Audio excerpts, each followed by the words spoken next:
shine. You gotta be working to get the woman and the wine. Keep the beat and get your hands in the air. Shuffle the beat cause it's an African affair. To Buffalo Park and our home at St. George's. We're bringing the silverware back on the border. That's the way of the warrior. That's the way of the warrior. That's the way of the warrior. That's the way of the warrior.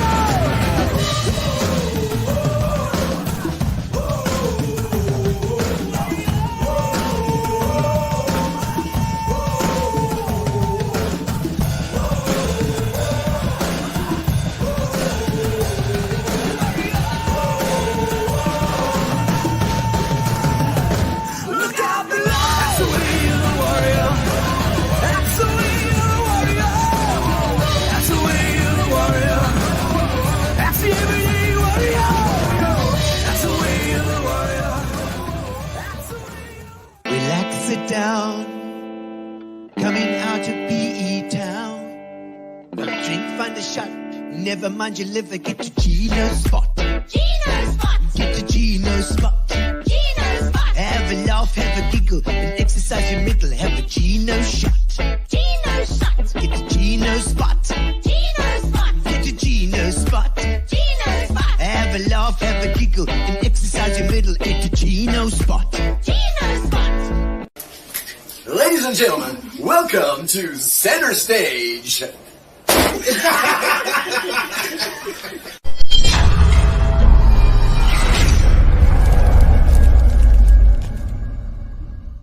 And welcome, ladies and gentlemen, to Gino Spot. Gino Spot Tuesdays, every single Tuesday at 6:30. We are here live. Doesn't matter, come hell or high water, come rain, shine, and we need some rain, some more rain. So maybe it will be more rain. That'll be great. We are always on at 6:30 on Tuesday, and always getting somebody interesting from the area, from our local community, so that you can meet them and have a chat to them online. And even if you want to, you can ask them questions. And if you're online now and you're watching live now, this is live, you can also hand in some questions. You can put them on if you're watching on YouTube or on Facebook, you can put the questions in the comments and they'll come up here as well. And then we'll try and answer as best we can. Obviously, YouTube is probably the best way to watch it. If you're on watching on Facebook, switch to YouTube eventually because YouTube it reminds you every time. You can just subscribe to Gino Spot, and then it reminds you every week. And then once you've subscribed to it, it's free of charge. There's no charge, not a cent. So I'll pass out of your wallets.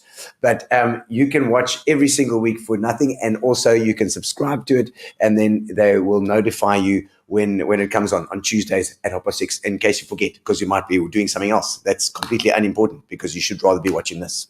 That's right. All right, a little bit of advertising while I'm here. We have my show coming up at Remo's. Remo's, my Artificial Unintelligence is called. We've sold out up until now. The last show was at the German club. The last club was at the German club, and it was fantastic. We loved that. And I see Warren Dickey. How's it, Warren Dickey? Nice to have you online as well. Yes, that's right. The Aston jacket, man. I thought, I've got an entire costume room for the costumes just behind this wall over here, and so every Gino Spot I try and find something different, and this one is pretty bright. It's pretty bright. I think it was worn by Cliffy Clibb when he did the what is it guy? The So You Spice a Meatball. What's that guy? The mask. The mask. It's like the mask. That's right. Oh, so Gino Fabbri, his amazing show called Artificial Unintelligence is on the 4th of May at Remo's. So we'll be launching that advertising campaign tomorrow. First thing in the morning, we're going to be sending that out to everybody. So book your tickets, because I know at Remo's this tends to book quickly. So get in there before you miss out. 4th of May. May the 4th be with you, and go to Artificial Unintelligence, my brand new comedy show featuring Dolores and William Rob. Right from the Eastern Cape here as well, those two. Right. Our guest tonight as well. Wait, our sponsored Amobia and Sovereign, and also Fitch and Leeds, who have been with us for so long now, and always been supportive. Gary DeBrain and the guys. What a great team. We had just recently we did the Seagull Regatta, which I'm wearing my shirt. The Seagull Regatta in St. Francis at the Crom, the little Seagull Motors, and there were, I think, 64 boats there. And we had a race, 2 horsepower, 3.2 horsepower or something. We had a race all the way up the Crom River. Half of us sank. But it's fine. We had a good jaw afterwards, and Fitch and Leeds were there as well to support too, which was fantastic. Thank you for that, Gary. It was wonderful, and we had a great race. Obviously, we've done the Kenton one. The Kenton one is the really big one. I think there's 204 boats there, which was incredible. These little old motors that were built in the 1940s and 30s and 50s. And they're still going because the guys keep them going. Looks like they're becoming collector's items. Right. So tonight we have Annette Lovemore. Annette's coming on, and I'm not going to dilly-dally anymore. No more. Let's get our guest on.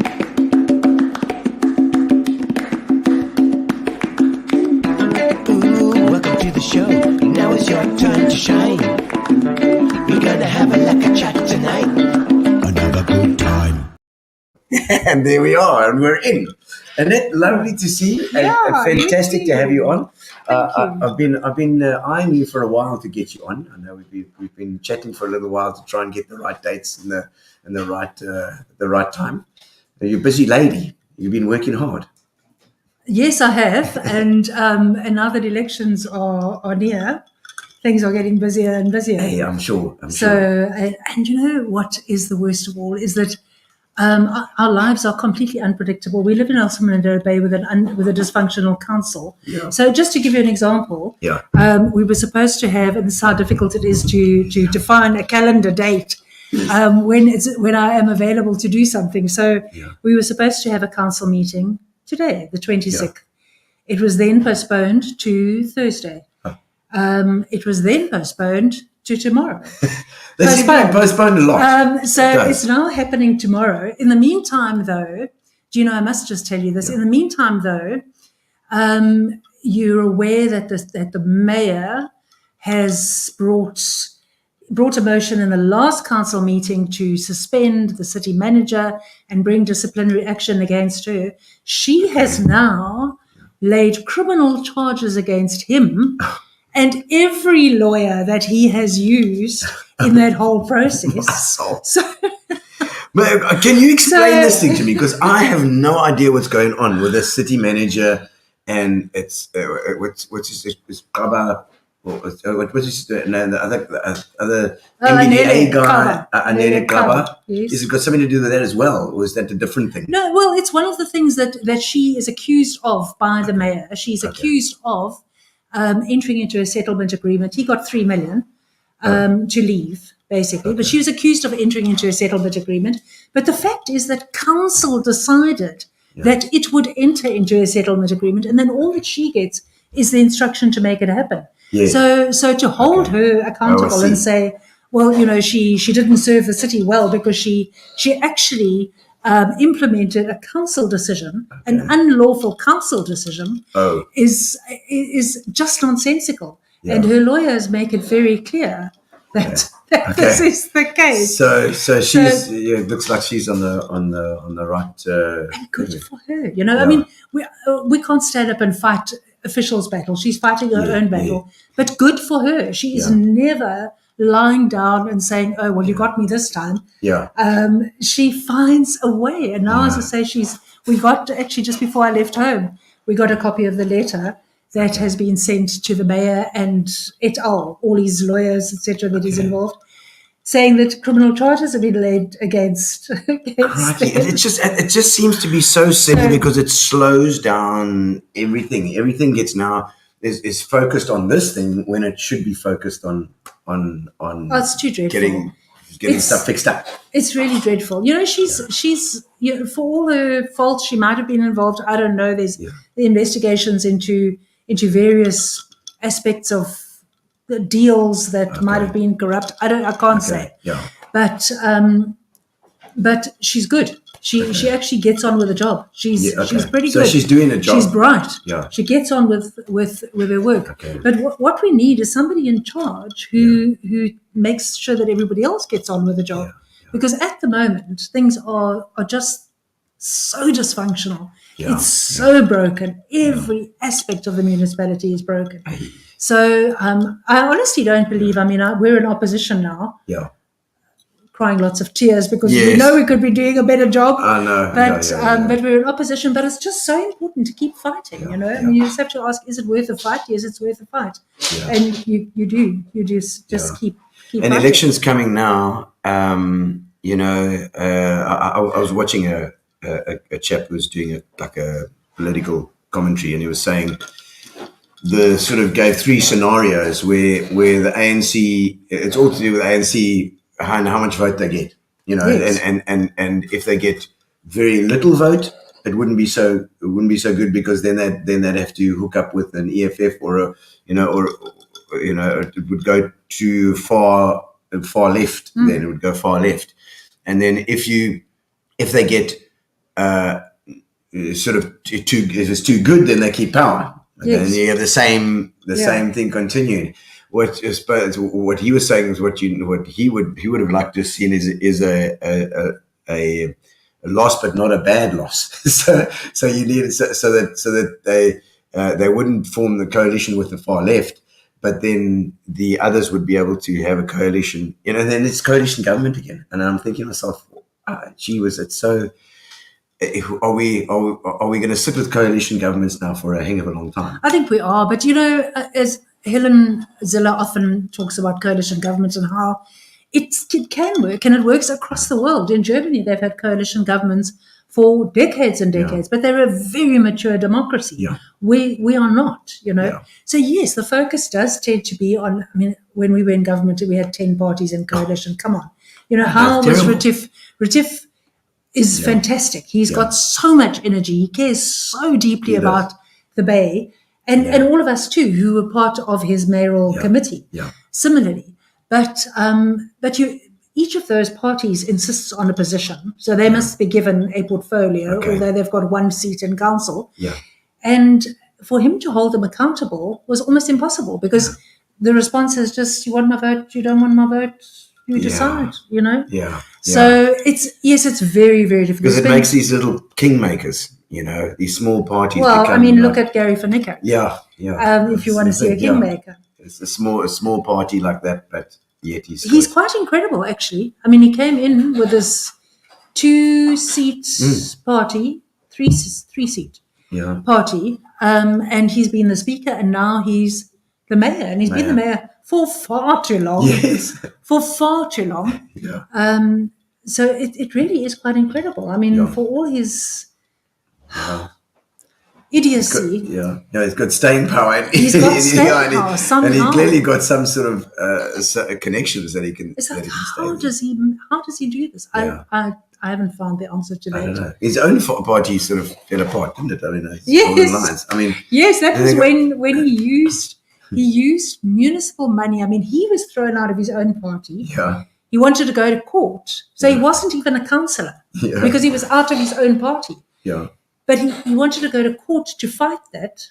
Yeah. He, on a speaker's letterhead, he appointed a lawyer to act for him in court against his own party.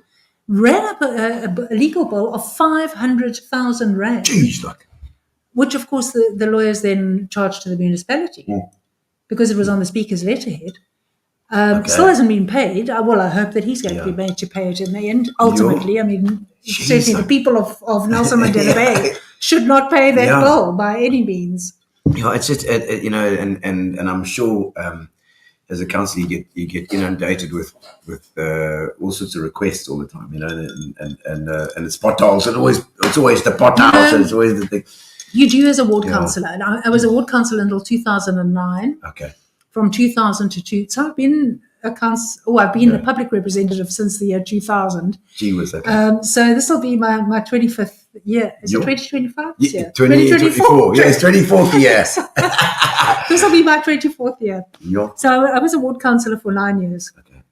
And then I went off to Parliament for 7 years. Which ward did you have here? Ward 9, which was started with Malabar, but it was Lytton Grange, Westring, Fern Glen, Sunridge, Framesby, Wow. Okay. Cotswold.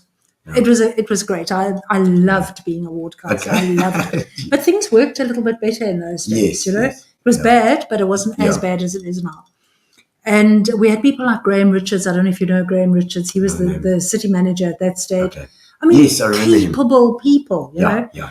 really capable. So that was awesome. Yeah.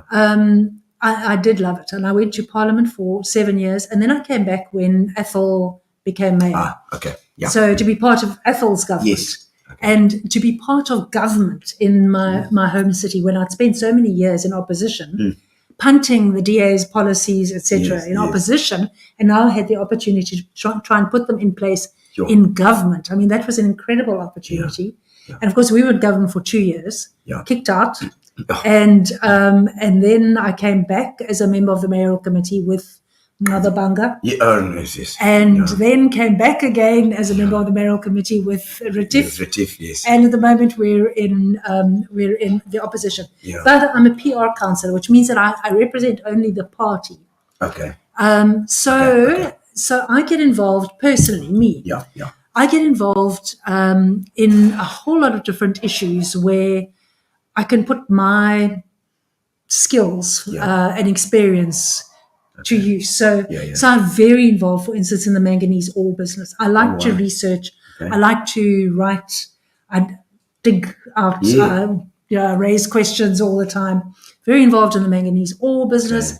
Involved in possible corruption taking place in the expanded public works program. All sorts of things that I get involved in. Okay. That I can assist. So people kind of point you, and course. you can have a look and see what needs to be sort of addressed, or at least dug up, or almost like a journalist kind of thing. Well, it's a case of, like manganese ore, for instance, has got almost every directorate. Yeah. And in our case, our spokespersons, almost everybody is involved in some way. So there's building plans and human settlements. There's air pollution and public health. Yes. There's the use of the road and roadworthiness Yes. of trucks and overloading of trucks and whatever. In that safety and security has to see to. So many directorates are So involved. all those directorates are all involved in this manganese. Yes, and story. somebody's got to be the champion. Somebody's got to say, Yeah. okay, I will make sure that we all meet, that we raise questions in the provincial legislatures, in Parliament, etc., etc. So, And in opposition as well. Yes, Because but you can the main raise- party's also got a Yeah. representation there as well. Or No. is it just? Gino, Yeah. why do you say ruling? That was- I'm serious. Why do you say ruling? They Is that don't wrong? rule. That's wrong. Oh, you mean? Yes, okay. Oh, fair enough. They don't. Yeah, It yeah. drives me dilly. I must say, when I Yeah. see on TV, etc., they talk about the ruling party. They That do was not SABC rule. This is not a words. monarchy, Yeah, okay. or in any way a dictatorship. Yeah. They govern. They're Okay. supposed to Yes. govern. But no, the group that I work with is the opposition group. Okay. But, we raise questions at all levels. For instance, I've just asked a colleague, and I know he's raised them, to raise questions about Transnet's management of their manganese at the harbour and what their dust, they've got to Yes. monitor their dust levels. What 'Cause we want them out there. Yeah. Well, they We want say them they're to going in cool. 2027. We doubt it. Oh, we said 2020. But yes, they just change the date all the time. Yeah. So, I get involved in a lot of those sort of cross portfolio issues. Okay. Do you get them together? Those Yes, people together. that's my job. So you're a connector, really, I Yes, suppose. that's what I do. And you have to have an overview in your head about everything that's going on, I suppose, as well. So Yeah, that's it has to quite be a wide. issues that you're passionate about, though. That Yeah. you feel passionate. I mean, the manganese ore. It's not manganese is not a bad thing. There's billions and billions in there for the country, particularly for the governing party at the moment. Where's it coming from? It's coming from up country. It's coming from the Northern Cape, and in fact, Northern Cape. under that soil of the Northern Cape, we have 80% of the world's manganese. So this is just going to, at the moment, we're exporting about 30% of the world's manganese. So this thing is just going to escalate and escalate. This is the designated export Yeah. hub, Okay. both harbours. Okay. So it's just going to grow and grow and grow. But the thing is, though, that it's growing at the expense of. Yeah. So yeah, so of Nelson Mandela Bay is not benefiting. Yeah. What benefit are we getting? Those businesses. I don't know if you've been to Markman recently, but do yourself a favour if you have an hour free. Yeah. And just drive in there. Your stomach will turn. There are no roads left. The gravel roads where there was tar is just now just gravel with massive potholes. It's really, really bad. But the thing is that it's driving legitimate business that has been there for years, and some food companies even. Yeah. It's driving them out. Oh, right. It's driving them out. It's having such a negative impact. And also there are people who are living nearby. So and it's not bringing in enough. It's kind of like the bunkering that's going on in the bay. absolutely. So I mean, what benefit is it to the bay? And that's why it's a designated port, because they know that there's nobody to stop them from using. Is that right? Is that why? Why would they choose To boost the harbours. PE here? To boost the harbour. Yeah, why the not harbours Cape Town work thing? independently. So, I mean, Durban Harbour is the harbour for, and Richards Bay for coal. Okay. And it's an ANC decision. And here we do manganese. In the same. This ANC is decision. where we do manganese. So, absolutely. Okay. So they're just. So it's not going to choosing it. change, and we've got to find a way of dealing with it. coping with So that's one of my main issues. And then I get very involved within the party as well. I've been running since 2012. Been running what we call La Pomilanga, which is a provincial young leaders program. Okay. And, like forward the sun or the yes, the light. rising of the sun. Yes, the rising of the sun. okay. Absolutely. So these are young people who probably would be leaders anyway. I mean, they're just people with a whole lot of potential and people who see themselves as leaders. But the program hopefully would fast track them within. They don't have to stay in the DA. I mean, we don't anticipate that every one of them is going to stay in the DA. But we have a very high success rate. There's a national young leaders program, and we run the provincial young leaders program. So I'm very involved in that. That takes a lot of my time. I'm glad to hear that, because we need to train those youngsters to come through. They are the future with us. If you don't do that, then that party's just going to get older and older and older. Yeah, we've actually got a lot of young people. Now, I feel it. I'm 65, so Yes. I feel it.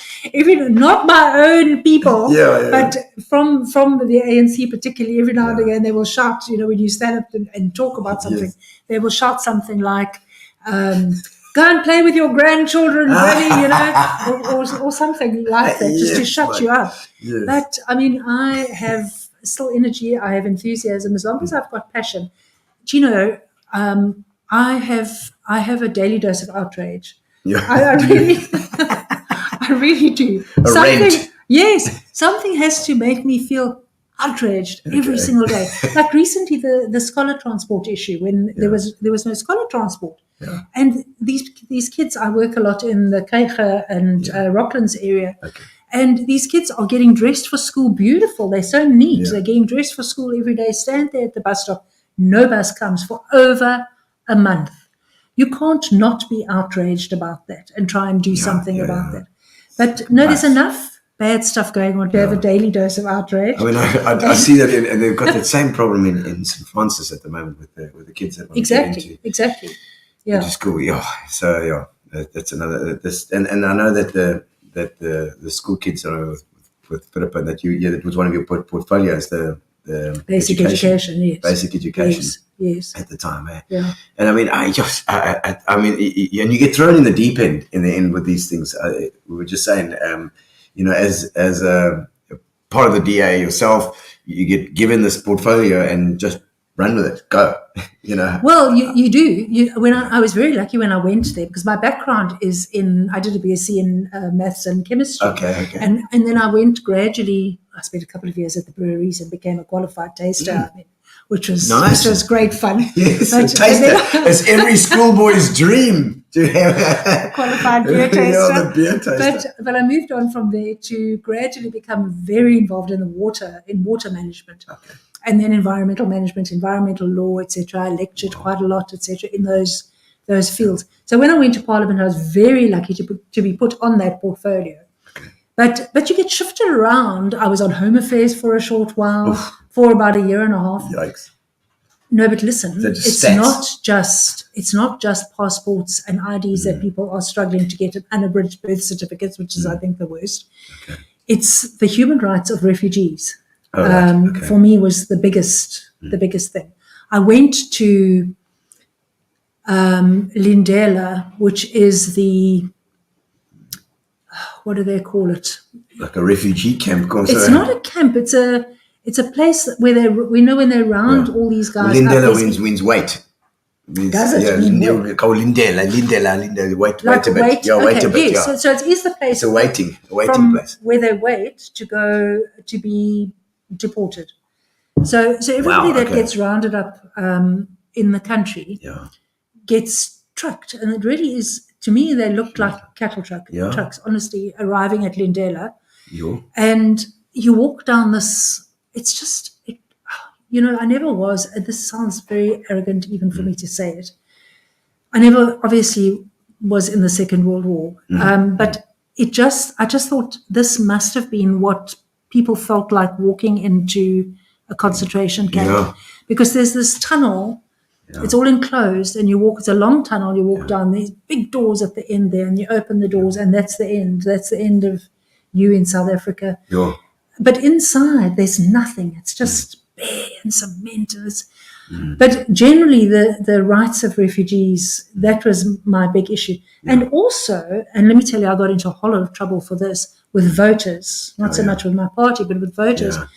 Also the rights of lesbians and gays. If you are a male couple, for instance, two gay guys, you have a baby, you've got to say who is the mother and who is the father. On the form, it says mother and father.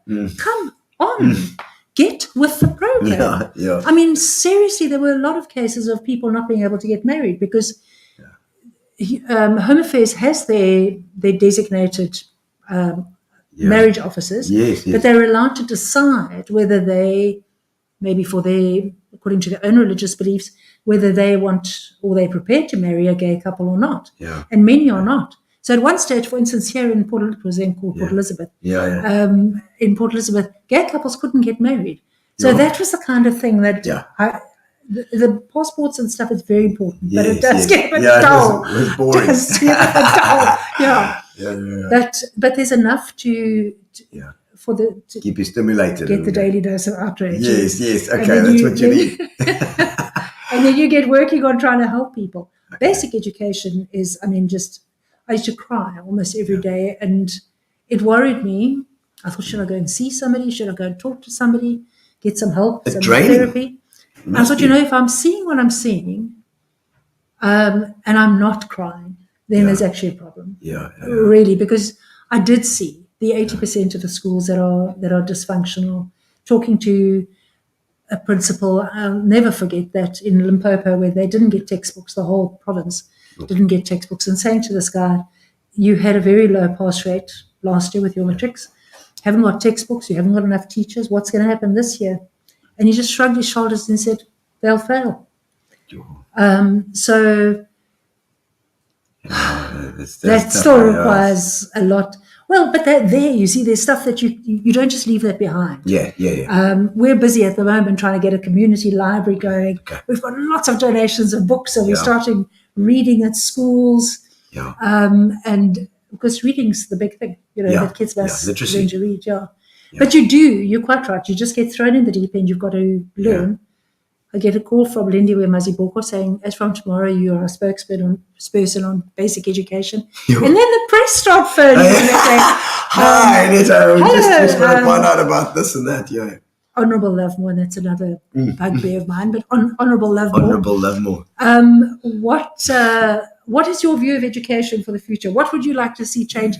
What I used there was the fact that I came from the province. I do come from Eastern Cape, from the province which had the worst standard of education, and I was working in the Western Cape, which had the best standard of education at that stage. So you can juxtapose the two, see what is done differently, and I always use that. But, just as we're chatting, that title honourable, that title honourable is supposed to remind you as a member of parliament of the honour you bear. representing the needs and interests of serving 60 odd million South Africans. It is not a title that gives you status and your not fancy like honor, like, haha. long Yeah. those shoes that the men wear, and Yes. long, those cars that they drive, Yeah. and whatever. You know, I had lunch on one occasion with 2 of our staff members when we were away on an oversight trip. And those staff members are way more qualified than most MPs, let me tell you. These 2 had master's degrees.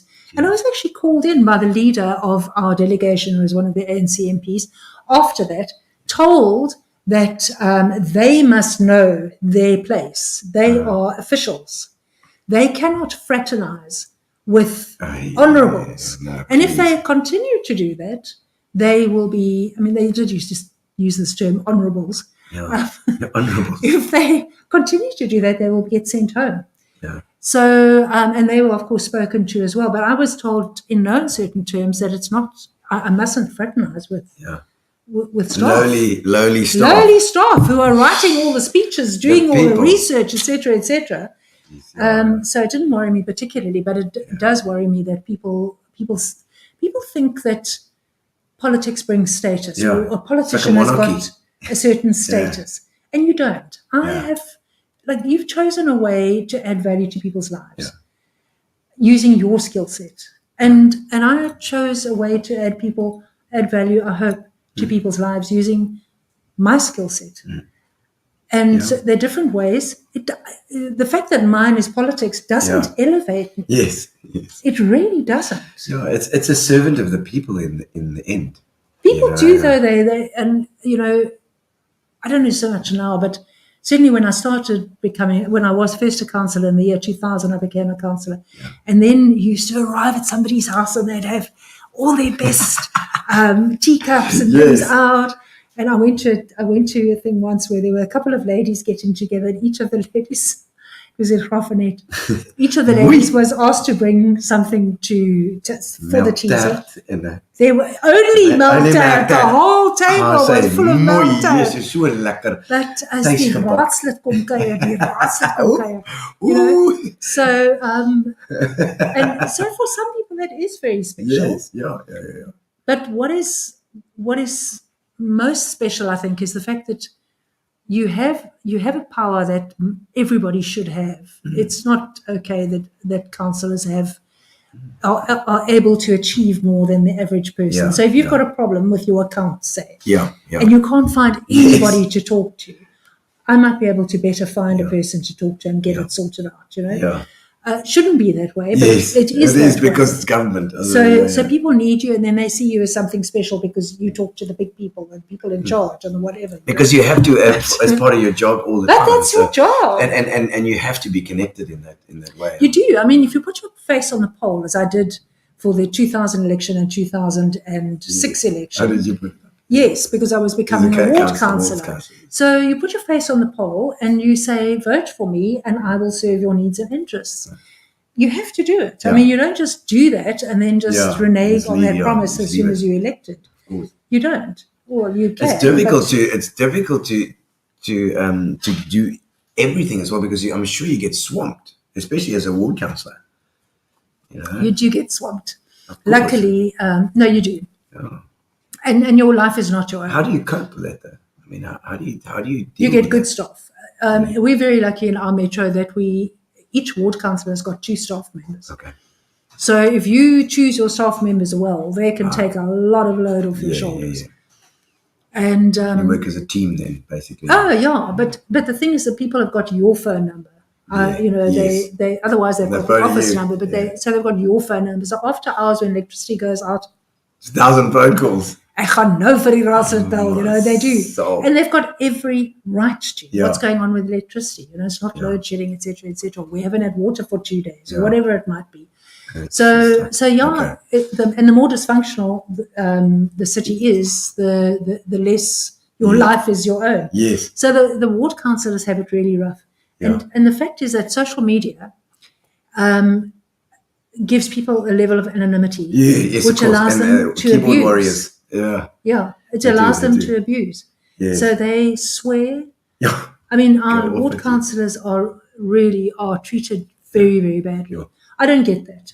Luckily, I don't get that. My work is largely in committees and with my colleagues and with business people, for instance. Yeah, so you don't deal directly with it with the public. Not anymore. I used to. What do you enjoy most and least about serving as a councillor in PE? But now, is it a councillor now? So do you call it? Are you in council now as well? So Yes. you're just on the So ward we all get councillor paid the same. Okay. We all get paid the same. So you ward have the council will meetings. tell you that's very unfair because they do far more work than a PR council Right. ever does. You're a councillor. But- So what do you enjoy most about it and when you enjoy least? You know, I don't enjoy much least. I really don't. I have absolutely zero regrets about coming into politics. But I mean, I know it's a question and we must find an answer. Yeah. But whenever I do a talk to a club or whatever it might be about politics, I entitle it the privilege of politics because it is a privilege. It really is a massive privilege. Yeah. It feels like you... Honour. It is. Honourable. It is. Absolutely. You feel like you are part of history, part of making change, etc. But when something happens and there's a change as a result of your constant, and it often has to be. Bobby Stevenson will tell you that he argued for 8 years for a police station in Bethelsdorp. Wow. It's there now. It's there. There now. So no matter how long you have to fight, if it's worth a fight, you do. Yeah. And right. when you can see that result, but as a ward councillor, even something like a speed hump, which some people hate, but nevertheless, if your children can't play in the street because the people are speeding and now there's a speed hump, and then you feel safe with them cycling on, absolutely, that's brilliant. So you really feel like you've made a difference in that person's life, and that's, I think, the best possible thing about being a councillor. The difference, of course, will be framed very much by the party that I'm a member of and its policies, etc. Yes. What don't I like? I don't. Perhaps. Their frustrations. People say, "Oh, how do you do this? How do you deal with these people, etc." And it is frustrating. I mean, when the EFF first came to Parliament, when the EFF first came to Parliament in 2014. I went to the waterfront. After the first day, I went to the waterfront and I bought myself my first little sort of individual teapot. Oh, right. One of those glass ones with a little burner. And I used to get home. I mean, it's better than drinking a bottle of wine when you get home. So I used to make myself a lovely cup of chamomile tea or something. So, I mean, sometimes it's seriously frustrating. But you just keep going. Comes the rain. Yes, absolutely. This happened last night too, so that's beautiful. Fantastic. Fantastic, yeah. I mean, I've been so involved in the water issues as well, which has been such a privilege. But, two things. Yeah. And these just are as they are. I'm not complaining necessarily. They just are as they are. Yeah. But although you can pursue different positions within the party, like Retief is our caucus leader, for instance, your salary is dictated by the government gazette. Right. So a councillor, I've been a councillor for 24 years, as I said. So a councillor that starts, and now after the elections, a couple of our councillors will be going to Bishop and going to Parliament. Yeah. So we'll be having by-elections. Okay. And a councillor that starts fresh. Yes. Will earn exactly the same as you. As I earn. So, sometimes I think, if I was in corporate now and I had so many years of experience, maybe I would be earning a little bit more than this. Be a CEO, but I'm just not one of those people that is ever really worried about money. It's why I don't have much. Okay. But it's as I say, it just is as it is. Well, it's for your soul. There's so many comments there. We must have a look at some of those comments, Gary. And the fact that I have to apply for my job every 5 years. Oh, yes, that's tough. It's like a DJ. Yes, I have to apply for my job every 5 years. I see we've got a pile of comments. I'm just seeing who's online here. I see Garth Sampson. Garth, we're having some lekker rain here. Thank you. Welcome, Auntie. Garth has retired today. Yes, I believe so. We heard that you're retired now. So it's going to be only what he wants to do now, I think. Yeah, but he says he's not leaving the weather. No. He'll never do that. He's got to. Keith Clark, good evening. Good evening, Keith. We need some more punters, Keith, at some stage, eh? We run out. Marina van Sail said, Annette is such a wonderful person, so passionate about the Bay, Eastern Cape, and South Africa. Thank you, Marina. And Davina, there's another Lovemore. Yes. It's your cousins. Yes. The cousins. Interesting chat, my cousins. And Davina is I think it's Davina's in Plett. Is that right? Was she? No, she's here. Is she here She's here. still? Yeah. Why am I thinking it's in Plett? No, Davina. I'm getting mixed up with the Davinas. Garth Sampson, I'll never travel Craddock Road ever. Those trucks are out to kill other motorists. No policing. He's There we talking go. about There's the manganese trucks. They are quite hectic. Oh, those look, there's manganese my trucks. colleague Jason. Megan? So sweet of him. I see Megan Gould there as well, the passionate woman in this political field. Thank you. Thank you, Megan. And Jason, yes. As you say, Jason is...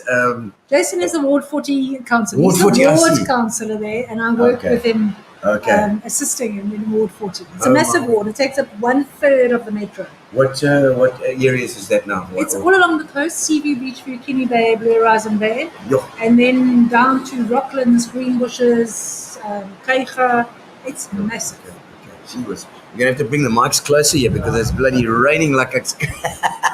It's great. My tanks are gonna be full. Hey, man. Garth, my It's tanks are wonderful. filling up. Okay, can you see my happy eyes? And we need some rain, and I'm just hoping the winter's going Let's to bring hope the some. Mpofu Dam. No, but listen, Yes. the Mpofu Dam, I mean, Yes. they use that as the reason why they won't relax restrictions, because the Mpofu Dam is still under 50%. Oh wow! Okay. So recently you might have heard on Go FM, Yes. they had a discussion where they said every time we bring a big artist Yes. to Nelson Mandela Bay, it rains. Yes. So we need to turn Mpofu Dam into an amphitheatre. Yes, that's a have good the idea. concert there, Yes. and the dam will fill up. Brilliant That's a idea. much better plan. I like that. Brilliant idea. Kirsten Lovemore. There's another Lovemore, That's some my family. daughter in the UK. Oh, your daughter in Yeah. the UK. Live here from PE. There we go. Mariki Steenkamp, brave and bold. I must admit, that's what I thought when I first saw you. And I've seen, you see little clips and stuff on of you in Parliament and whatever. And I thought, gee, that's a strong lady there. Bye, She must- thank you, Mariki. And there's a brilliant public rep and completely passionate about the country. Thank you, Samantha. And Tori Masters. Annette, you're amazing. There's Tori saying that as well. Love you. Got Tori, some- thank you. And it's nice to be live like this as well. Because Yes, if it's you want to lovely. ask her anything, please just pop it in the comments. Easy peasy. While this rain is going on. Okay, now let's go back in your history now. I want to find out a bit about where Annette comes from. Where your original, you said you were, your maiden name was Vermoten. Vermoten. This was from the Nederland. No, originally, Must be. Originally, yes. And where were you born and brought up? I was born here in PE, Port okay. Elizabeth, but my dad was transferred a couple of years in Grahamstown at Victoria Girls. Okay. Oh, VG. Yes, Okay. and then we went up to Kimberley, so I matriculated at Kimberley Girls High. Kimberley. Okay. Wow. And then I went to UCT, and then I fell in love. Oh. So I, Oh, there we go. So, UCT.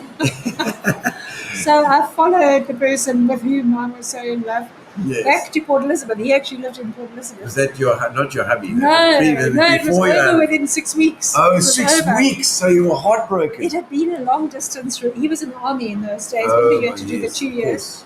So it had been this long distance relationship. Oh, my soul. But when we were with each other all the time, it was over within 6 weeks. Oh, And then I was all like, So long distance was fun. Beste Annette.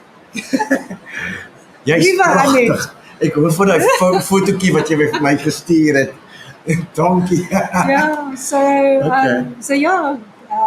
and then, And you followed him back here. I did.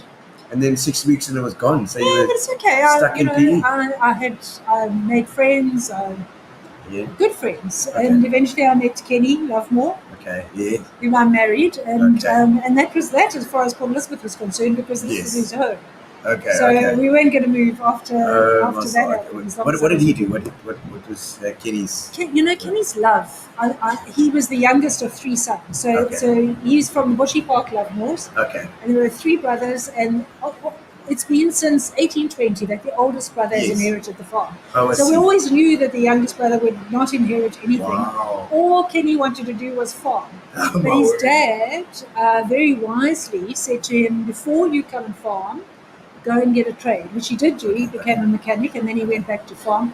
But, things didn't work out so well and he ended up having to go back to being a mechanic, Yeah. which the poor man hated every day of his life. But, kudos to him. He stuck at it Yeah. so that we could buy a house and he could Yes. have medical aid and all this, could put the kids through Yeah, school. he did the stuff. He He did did what the he stuff. needed to do. Absolutely. Oh, my Absolutely. word. Yeah. Word. And yourself, so you UCT, what were you doing at, you said BSc. Yes. So you finished your BSc I and did. then you came here. And then did you hook up with some work then? Yeah, I worked for the CSR and then I worked for the university. Okay. Clearly you're pretty focused. Then you're an academic. I wasn't really at that Science stage. and maths. Some Chemistry. people have. Yeah, well, I liked that. I mean, that's what I like. I'm one of those straight line people. I Yeah. put one foot in front Okay. of the other. I'm OCD. like you are creative, and I Yes, presume yes. our mind goes in Yes, all we sorts can of make different all our directions. wires. She was complaining because we got wires on the floor here. See, the OCD was getting the better of you. So I'm good. You see, now this is coming back to what I do best. Yes. These putting things together. Like, Okay. so what do we want to achieve in the end? Like Yeah. the Lapumilanga training. What do we Yes. want to achieve? What do we have to do to get there? Who is to be involved? Okay. When does each person? That's the sort of stuff. Okay. You see, that's the step by That's step yours. stuff. Yes, yes. Yeah. So Okay, you that's, do that. Yes. But I eventually, then I got married to Kenny, and after we had twin girls, Twin girls. Okay. Well, that's and they're both in the UK Kirsty now. and, Kirsten and Angela. and Angela. Okay. Where's Angela? Is she the wayward one? She's not online. No, she's tonight. not. Well, there she is, Is Angela she there? Barnard. Angela Barnard. There we go. Let's have a look at that comment there as well. There's the other one. We won't leave you out, Angela. Thank you for watching. Proud of all you darling. achieved, Mom. P. You're lucky to have you. Oh, shame. That's Oh, very sweet of lovely. you. And so they're both overseas. Yes, they are, sadly. Okay. Oh my word, the grandchildren as well, no doubt. Yeah, Robin. But they, I worked for the breweries after I Okay, was yeah, like okay. a year. And that's chemical as well. But Yes, also that was you were a tasting this. quality. Yes, Yes. well, it's quality control. so we used to have. I was in charge of what we call trade tasting. Okay. So every Friday we would go to 3 pubs, Yeah. and Oh my soul. What the hell, man? What kind of job is this? It was trade tasting. So the beer has to be served at a specific temperature. Temperature, yes. It can't be aged. Beer has a shelf life of 3 months. Okay. So you hold the beer up. You must check for Oh. floaters. Yes, tell us For what instance- to look out for floaters. Yes. Like what's it look like? Like A haze, powder. like a haze. A So haze. people say my daughter's getting married at the end of the year. I will start Yeah. buying beer now. Don't do that. Oh, okay. It's got a shelf life of 3 months. 3 months only. But so those sort of things we used to check for stock rotation, Yes. etc. So every Friday afternoon we would go to 3 pubs, Okay. qualified tasters, Okay. serious people. Was Donovan Sparks involved there? Because do you I know didn't him? know. I The knew, SAB? yes, but Ross Clements. Ross Clements. Yes, I've met. Yes, of course. No, Yeah. I'm sure.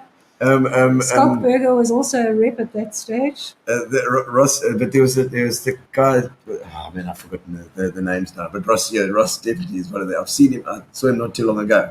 Yeah, Great stuff, yeah. yes, I hear as well. Yes. So Okay, yeah, so yeah, tasting a bit. yeah, and then tasting. slowly started getting involved in the water field and Through the environmental- beer. Like, so I mean, No. is it quality control for the beer thing? Or? No, the South African Breweries is a fantastic. I don't know if they still are, but they were Yeah. fantastic employer. I Yeah. loved working for Okay. them, but they're a very demanding employer. So Yes. because I was a taster, I would be called out. Beer goes from here to be bottled in East London very Okay. often if there aren't. If there's too much for the packaging Yes, line here. okay. So you'd get called out at 3:00 in the morning to come and taste beer to make sure that it was okay to be bottled. 3:00 in the morning. It happened, It's like I can't yes. say it anymore. Just taste it. You don't drink the whole okay. glass. And you spit it but- out as well. You don't spit it Oh out. no, it's not. Yeah. Just checking how it works. Swill it around No, a you bit. don't and- spit it out. Okay. And we Check used to for- taste every day as well. At tea time, Wow. we used to taste every day. But eventually my husband actually said to me, listen, this is, we've got 2 small daughters. Yes. And you're beating me up every time we come home. yeah, and you're just not around enough. So I left and I got a job in the water lab at the municipality, and then from there to the Department of Water Affairs, from there to the university. So I got very involved in water and environmental legislation. And what sort of thing with water? And just water quality? Yes, fixing, water, fixing the valley when it goes, for the yes, municipality. water quality, but not only drinking water quality in the rivers, for instance. Yes, discharge of effluents into the Like, rivers, into the sea, etc. Like now, I would have come down hard on the Nelson Mandela Bay Municipality because they are discharging very poorly treated effluent into the bay. But into the bay as well. Yeah, and then Gino. So I was never politically involved, for which I feel a level of shame now. I really do. I mean, I grew up in South Africa as a privileged white person. Yeah. And we went through 1994. I was working at Water Affairs. Things changed. The focus changed, obviously, to provision of water for everybody, which is perfectly understandable. But one day in 1998, there was an election coming up in 1999. We had an election in 94, and then 5 years after that, there was the next national election in 99. And we decided who we were going to vote for, the party we were going to vote for. And we were in the library one day, my husband and I, and the local representative of that party bumped into Kenny, physically bumped into him, and he didn't say sorry. Yeah. But he just walked on. And Kenny said, I'm not voting for somebody with no manners. And that changed my life. Wow. Because I said to him, we can't. This is the new South Africa. People have actually died. I mean, it was like, it really was an epiphany. Yeah. Just a light bulb moment. Yeah. People have actually died for this new South Africa. You cannot make a decision on who you're going to vote for as somebody whose mind is probably elsewhere, is busy preparing for an election. Who knows? Well, maybe he was a dick, but there's, you never know. I said to him, I'm going to get involved. I can't not. So I phoned. Well, no, I didn't phone the next day. I actually downloaded policies from every party. Okay. I had the UDM's chief, somebody from Mthatha came to my house and gave me a speech. In my dining room, his bodyguards ate every Vienna sausage and breakfast in my house. But I eventually joined, as you know, the DA because their values resonate with mine. I'll never leave because of a person either. I will only leave if the values don't resonate anymore. So, but I phoned Bobby Stevenson and I said I want to join the party, and I did, 1998, and started getting very involved, and then stood as a councillor in the year 2000. But people do vote on such a fickle basis. I remember, you phone people and you say election coming up, checking your details. Can we count on your support for the election? And the one lady said to me, I'll never vote for you again. I didn't know the lady even. She was on the voters roll, but I hadn't met her. And never vote for you again. And I said, that's your right, obviously, but may I ask why? And she said, because my husband saw you in the spa and you didn't even greet him. I didn't know him. I know. So let me tell you, I go around the spa smiling. Everybody. I do. My word. But you must. I mean, you've got to be strong to deal with a bit of flack, because people are quite hectic with politics. No, you do. You develop a thick skin, and I think of myself as one of those Skittles. The German club, they've got the Skittles on springs. They go like this, They wobble and then they stand up straight again, and then they don't move forward, but I do, So. Sure. And I mean, because especially in like you said, in Parliament, those guys are tough, and there's always a line of questioning, and they always try and catch you out. You get it when you asking questions. If you're in opposition, as I was, so I can remember once asking questions of the Minister of Water Affairs, and one of her colleagues shouted out, "Ignore Lovemore, Minister. She has all the hallmarks of idiocy." And one of our whips jumping up saying, "Is it parliamentary to call somebody an idiot?" And the speaker saying, "She wasn't called an idiot. It was just said that she's got all the hallmarks of an idiot." So, but it's not personal. When I first became a councillor, I did used to cry. I did. Okay. I did. So but I realised it wasn't about me. Yes. It's not personal. It's like a game almost. And people don't phone their councillors immediately. They phone when they're the gut vol. Yes. Thank you for saying the word. Well, unfortunately, that's the ward councillors. But I presume that the ward councillors also come to you as well with their problems as well. Although, is it not like that? How does the structure work? I mean, if you're a ward councillor, who do you then go to try and solve your problems? I've got the guys saying, all the robots have been ripped out. All the officials. The officials. So you deal with the staff, basically. Yeah, you deal with the staff. If you really can't get stuck, you would go to Retief and get him to get involved. But I mean, he's so overloaded. I'm sure. But if I can assist in whatever way, let me give you an example. Like the Rocklands police station was vandalized. Yes. It's a satellite station of the Kabika station. Yeah. But you can imagine out at Rocklands there have been a good couple of home invasions and really serious attacks. So having no police station there, the Kabika police station is 20 kilometers away from them, hasn't got enough vehicles, etc., etc. Yeah, of course. So the fight has to be started, at least, to get that reinstated. All right. So I can write a petition. Yes. I can and it will have an organise effect it. because you can put it in the right I can hands. make sure it gets to Parliament. I can make sure it gets to the legislature. Yes, so that I do that. It gets in the right hands. So that would help Jason in that case, for instance, because that's in Ward 40. Okay. So that's the kind of way that I get involved in people's As a wards. connector. Yes. And what I mean at the moment with this manganese thing, so is that consuming you at the moment? The manganese thing, or is it different projects? I've got a couple of different projects. I spent most of my time today on drawing up the plan for this year's La Pumilanga, the training. Okay. So that's the Home Affairs then.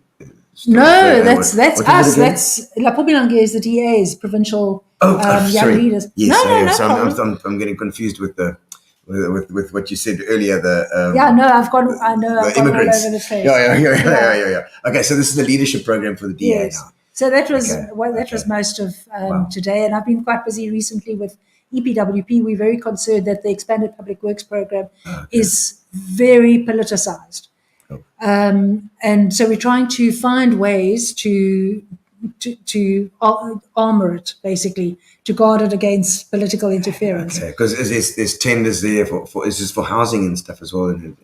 Any jobs. Public works, so it can be any government buildings or any government construction. Even the simplest of things like the litter picking jobs. But the members of the Mayoral Committee are getting first dibs at the moment. So they will give to their activists, and people who don't belong to a political party are not going to get the jobs, which is not okay.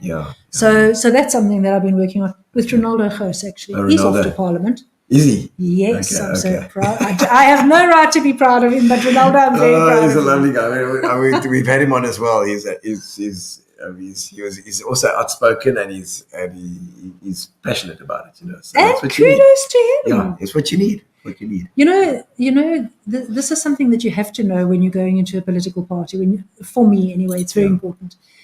The values and the principles have to resonate with yours, because you can't talk outside of the political party's values and principles. You'd be thrown out of the party if you did.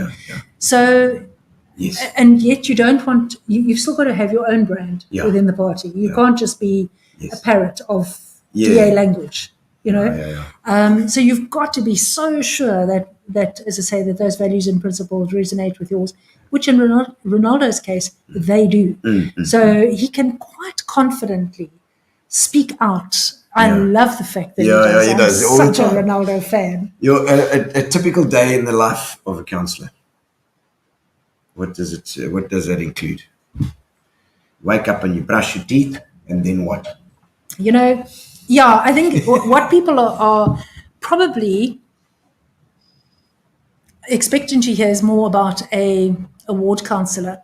And I'm going to come back to that question, but I'm just noticing there, if you don't mind, there's a comment from my wonderful colleague, Kabelo Mokhatosi. Let's have a look. It says, one of the people who have been influential in my growth, very sharp public representative with incredible ability to decipher complex policy and legislation. So you're just saying that's what you like to put it together. You bring all this chaos into... Yes, people don't like to read. People don't like to read policy and law and that sort of thing. I do. So if they're trying to put something through council that is a complicated policy, Yeah. most of the time it will just go through because nobody will read it.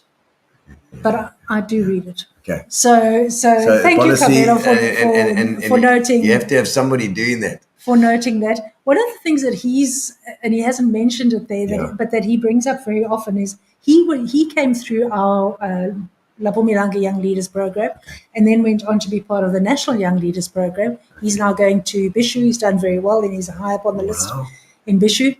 But one of the things that we do in Lovemore is etiquette. Yeah, okay. And, which knife and fork do you use first, which glass do you use, etc. Okay. And so training for the dinners. He's always saying how grateful he is for that, because sometimes you go to an ambassador's home, for instance, and you get confronted with this array of stuff, and either you don't eat, or you make a fool of yourself, or you know what you're doing.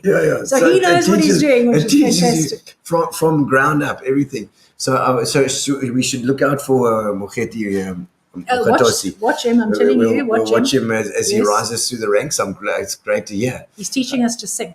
I see the Sean Sullivan said Ronaldo Ghost, my boy, my boy Iron. That's it. And then I see there's Kathy Newman. Hi, Kathy. She's another teacher. Kathy is Annette for president. She says, "Thank you, Kathy. Thank you all you do in the metro." Your biggest influence, political in your political career. My two Helens.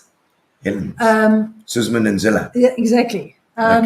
When I was at school, my principal was Helen Bear, and when she retired, my principal was Helen Hugo.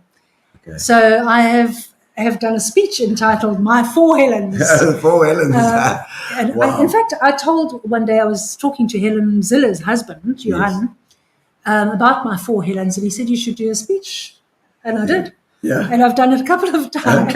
Okay. Talk. But Helen Suzman first of all. Okay. And she would never know, obviously. But I think all of us have mentors that never know that they mentor us. Yeah. That we just learn so much from reading about them and hearing. I mean, Helen Suzman, she stood for simple justice. Yeah. And one of her basic lessons is go and see for yourself. You would be amazed at how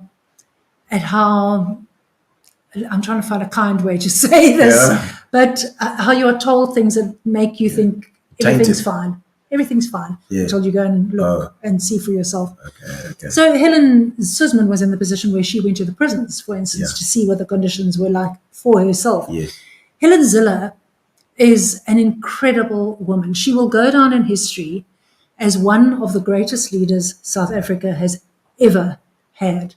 She is, and you've met her and chatted to her. She was a granny, but she was also she is humble. Fire.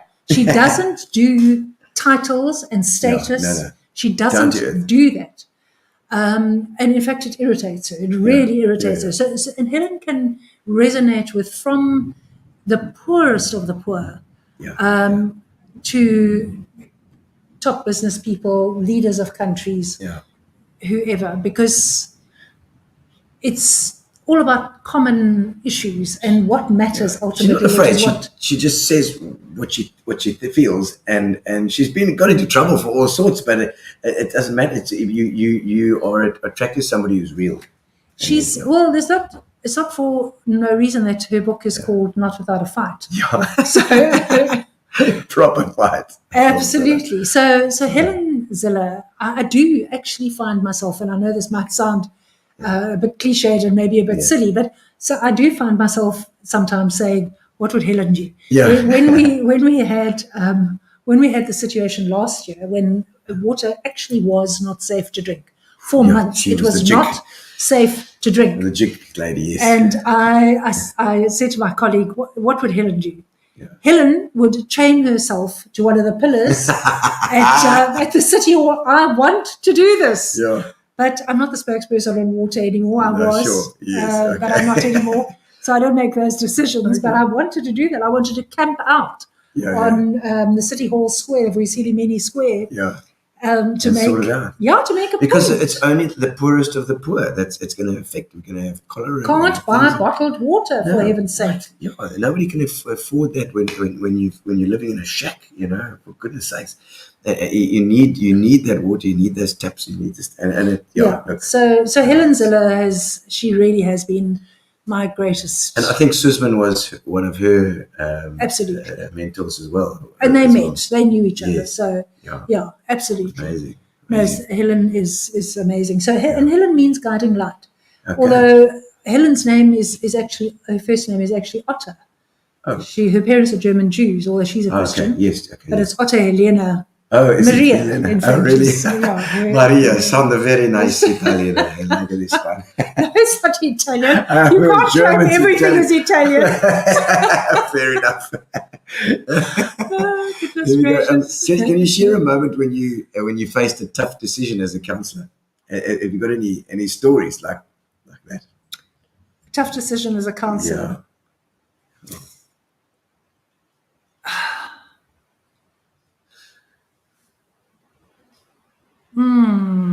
You face tough circumstances. Yeah. You face tough circumstances like having an illegal pub. I mean, I can remember that Yeah. my husband was away. Oh, my word. There was an illegal pub or a pub that opened illegally in our area. Okay. And I was fighting to have this thing closed down. Hey. At about 10:30 one night, I got a phone call. It was one of the guys, very slurry. It really was a case. No, Yes. connect for it, answer the bell, And all the guys around. You can just imagine the situation. But it was a biker's pub, and he said that they're on their bikes, they're coming, they know where I live, and they didn't arrive. So threatening. Yeah, and I've had a couple of threats. I think we all have, I think we all have.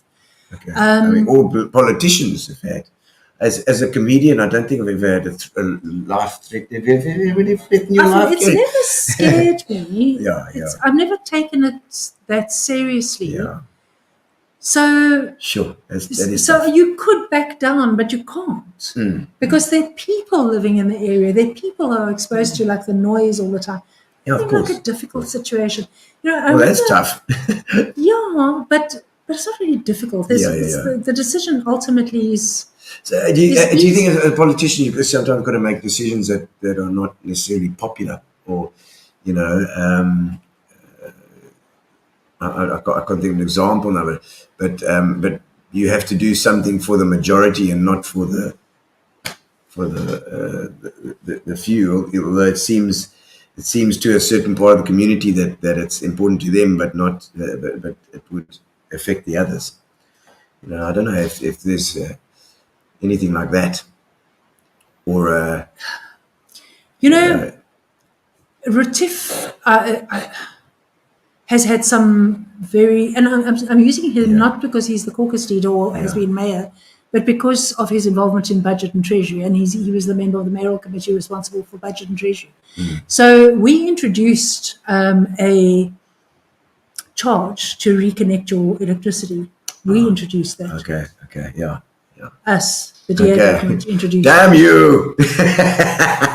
And it was for good reason. It could be justified, motivated, but no matter how much, there's a saying in politics that if you're explaining, you're losing. Yeah. So if you've got to explain to people why this is important and what benefit it's going to have to the city, they don't care, quite frankly, because it's not having a benefit to them. Yeah, it's going to pay money. It's their pocket that is having to come out, and they couldn't pay for the electricity in the first place because they couldn't afford it, and now you tell them to pay 300 odd rand to have it reconnected. Something they couldn't afford. Yeah. So there are difficult decisions that have to be made. I am really sorry that I can't think of one right now. They're difficult situations, but the decisions I haven't found that difficult. Yeah. It's okay in that it's also you're part of this machine, so it becomes everything. I think everybody's got to understand, like you're saying, that it might cost you a little, but it's going to help the community. I was just did a post the other day about local businesses. Yes. It might cost you a little bit extra to buy from that local business, but you're keeping the money here. Oh, big time. It's not going. Absolutely. It's not going up country, or it's not even. It's not even. Which is it's going exactly overseas. one of the things about Even manganese worse. ore. Yeah. It's going overseas. It's going overseas. And to Chancellor House, but Yeah. you know. Well, hopefully, at least the money is going to the mines there. But we should be getting something here. We can't be having manganese stored here, stuffing up everything here, Yes. and costing us. No, but I'm with lots you of money. 100%. Yes, I absolutely Local support business. Local. Local business. Absolutely. You've got to. If you could enact one policy or change in Port Elizabeth tomorrow, so you had the gavel, bang. Okay, this what one would you I don't do? have to think about, and perhaps you'd like. I'm not sure who's asked that question. Yeah. Perhaps you'd like something far more dramatic. Yes. My fight with employment equity and the way that it is implemented will not end until I win it, or something happens to me. Yeah. But until I win it, you know that in Nelson Mandela Bay, my very strong belief is that they do not understand the legislation themselves, and they are implementing it in a very skewed manner. So the result is that they have to have targets. It's law. Yeah. It shouldn't be, but it is, and so we have to adhere to it. Woman, whatever. It's, Black, white, coloured, black, Indian, white, coloured, male, Indian. female, etc. Yeah, There's no yeah, space for people with pronouns like they and Yes, them. yes. Not yet. Not Anyway, yet. we tried to get that on the form. Okay. Didn't succeed. Not yet. But the fact is that if, for instance, they're looking for an African female, Yeah. you can be by far the best person, but you're from the northern areas, you're coloured, Yeah. and you apply, and that application will not even receive a glance. It will be put one side. The only time it will receive a glance is if they find that they don't have enough applicants. But it's very unlikely. They do have enough applicants. Yeah. So how are you telling me? I mean, I'm generalizing now. Yeah. Also, I don't like to say all coloured people live in the northern areas. Yeah. But the fact is that we have to adhere to the provincial percentage. Mm-hmm. In Nelson Mandela Bay, coloured people make up way more of our demographic Okay. Yes. than they do in the province as a whole. In the province, about 10% coloured. Okay. In Nelson Mandela Bay, it's 23% Wow. coloured. Okay. So, and in our metro, we employ about approximately I don't want to get too technical, but approximately 17% coloured people. Okay. So, according to employment equity, we must decrease the number of coloured people to be in line with the provincial Oh, I demographic. see. Okay. What absolute nonsense. Okay. So, if you're a coloured person, you do not get considered. Yeah. I will fight this, coloured, white, or Indian. Yeah. Okay. Or if they're looking for a woman as a man, you won't get considered. Yeah. It's absolute. It's crazy because you want to get the best people in the job. That's what you want to get. Exactly. So if you and I, balance. so if you and I, at the end of the whole process, come out as similarly fit for purpose, and they're looking for a woman, then maybe they decide to give me the job. But to put you aside right at the beginning, not okay. It's not. Yeah, it's not. So good, we'll it's keep not good. fighting that one. And can you share a moment when you felt particularly proud of your accomplishments? So, when a proud moment. As a counsellor, Yes. Well, even all as a counsellor, as a PR counsellor, what is the official title of your just counsellor. counsellor now? Yeah, As a just counsellor. counsellor. As a net as well. Okay, Gary says, as a net. It's fine. It's Gary's question there. Oh, my sources of pride really are my children. I'll come back to I'll come back to my work environment. Yes. But my children, I'm quite a hard taskmaster, and I really do strive. They're tough, Kirsty. Tell us here what's Kirsten going on. will tell you. If I say I would employ both of them, if I had a business, I would employ them any day. They're capable. They're intelligent, they're humorous, they're fantastic. So my pride, that's really where my pride lies. But I think the greatest time for me was actually coming into government. You do come into government thinking you're going to change this, you're going to turn things around. Yes, I'm sure the reality hits. You don't realize that it takes a couple of years. Helen Ziller reckons it takes a decade. Before you start, you've got to get rid of. You must realize that a lot of the officials are their allegiance is to the ANC, of course. And there's sabotage. There is definitely sabotage.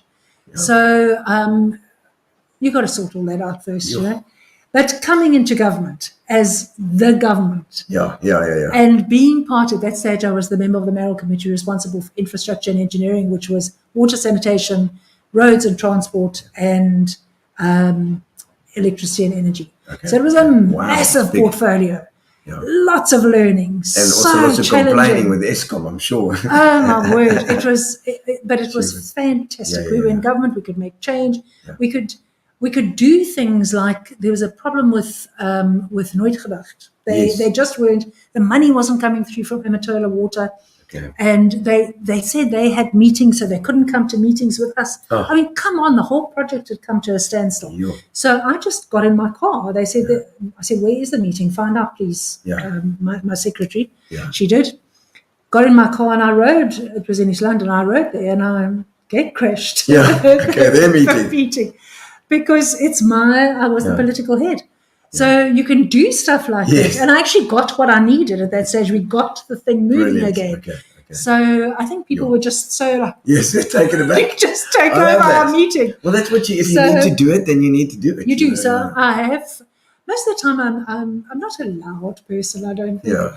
But if I have to do something, I have to do something. And I do. So you're driven like that, you're okay. Yes. And the kids will tell us as well. So it's the two twins, and then other children as well. It's just No, I had the twins. I had a just the son. twins. Okay, a son. And I think that's where, that is where my interest in disability arose, because Ryan was born severely deformed. Okay. And Wow. and you know that, Sham, I don't want to bring this sad. Yeah. I mean, it was a long Yeah. time ago. It was Yes. He was born in 1982. Thank you. So it's a long time ago. Yeah. But he was born severely deformed, and nobody said congratulations on your son. Yeah. Nobody, because they knew he was deformed. People Yeah. said, we're so sorry to hear about your son, which is what you ordinarily say Yes. when there's a death, you know. Yeah. And then he only lived for 4 days, and he died. Okay. And then people said it was for the best, you know. You've got Yeah. twins and you've got They this. make these statements, Nobody say, said yeah. we're so sorry. Yeah. So it was completely skewed. And so all my life, I used to work at Lake Farm every Sunday and just work in the shop there. Yes, I used to yes. help Annette Lovemore do riding for the disabled. Hated the horses. Didn't like I don't like horses horses. either. My wife But- loves them, so I'm like, it's like, oh my god, I've got to go to the But it was fantastic. The kids loved it. The kids from Lake Farm absolutely loved it. So, Okay. yeah. What are some of my hobbies and interests? Yes, hobbies and outside interests of outside of politics? politics. Yeah. I read Okay. quite a lot, but I tend to read politics, which is not. You follow the American not so politics good. as well, huh? But I do granny things, so I crochet. Oh, crochet. And I do. Very nice. Yes. Very, very nice for a Lovemore to do some crochet. I do granny thing. I do a crochet and I knit and I do You learned mosaic. at Kimberley Girls, you learned that, eh? My mom. Your Kimberly was mother. cold. Oh, She right. knitted. She The taught me. vermoten.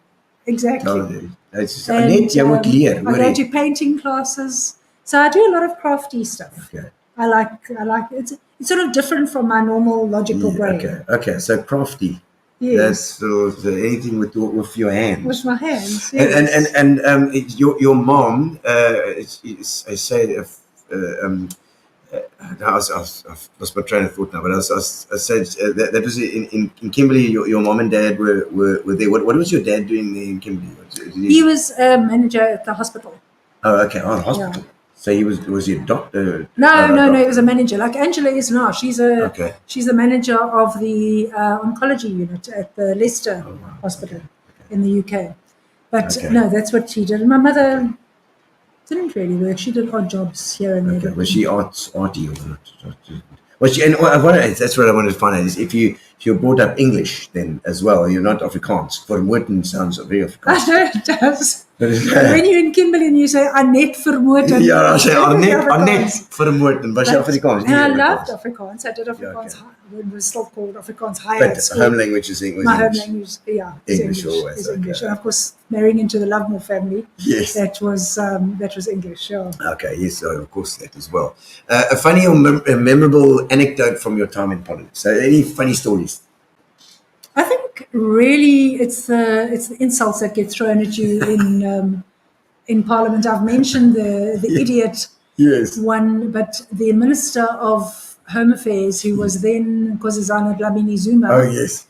she, I raised something, which was the truth. Absolutely, I made something known which they'd been trying. I can't remember what it was, Yes, even they'd been yes. trying to hide. Okay. And she said, she stood up and she said, if the honourable member was not an honourable member, I would have called her a liar. So Albert puts up the hand and says, is it parliamentary to call an honourable member a liar? And the speaker says, the minister didn't call the honourable member a liar. She merely said that if the honourable member had not been an honourable, I mean, it just gets ridiculous. Crazy. It just gets ridiculous. He is like an honourable member, this honourable member that. Okay, I think it's nearly time. Okay, maybe a few more comments here. I don't know if there are, and we'll get to the getting to know you, little short getting to know you questions as well. Oh, okay. After this too, is that Sharon? Sharon says she's watching as well. I see there. Who's that? Daniel. there's Daniel problems. Fisher. Danielle, yes. Is Daniel? Is that down in Cape Town, Daniel? No, Danielle's local. Is she also it's a different Danielle Fisher that I know another Danielle Fisher. Gino saw you down Third at Crom prom, for she the says. first time, and there we go. Gave me a ridiculous stomach laugh. Thank you very much. I like that. Oh yes, I remember her now from the show. Sharon McClelland also watching. There we go, the Sharon, and Kathy Newman. Yes. Kathy says thank you for all you do for the Metro. She's our teacher. Yeah, that was the one. Annette, you're an inspiration. Oh, There we goodness, go. thank you. It is inspiring. So proud to have you as my mentor, says Tori. Tori was the winner of the best young leaders participant Oh, in this there we last go. year, and Okay. I was her mentor. The So I Pumalanga. was equally proud to mentor her. Fantastic. I love the blanket you made in lockdown for your grandchild, says Wendy. Thank you, Wendy. Wendy's a crafts person. She loves crafting. If you want to get crafting, get hold of Wendy. I tell you what, she knows her stuff. She does this scrapbooking and Yes, all. yes. She does all I that haven't stuff. tried that yet. Oh, that's another story. I'll have to try that. Is there a place in PE that you like to go visit, your happy place, special place? You know, my two, no, maybe not brand names, hey. No brand names, that's fine. Is that Yeah, fine? there's no rules here. Can go, it's fine. My two favourite coffee shop stroke Yes. restaurants are Brioche Oh yes, brioche. and Love Brioche. Oh, love it. And their Mospolikis are fantastic, and the Heritage Cafe. Oh, down the yes. That's down at the bottom there. Ken Denton's Yes, but spot. now I'm dying to try the old Stamp House, which is Gustav, who owned the Heritage Cafe. It's his new restaurant in Warmer. So I'm dying to. Oh, I must check that. What's it called? The Old- Stamp House. The old Stamp House. Whereabouts is that? Do you know? I think it's 180 Main Road, but you'll find it if you Main put it Road in. Warmer. Yes, Main Road Warmer.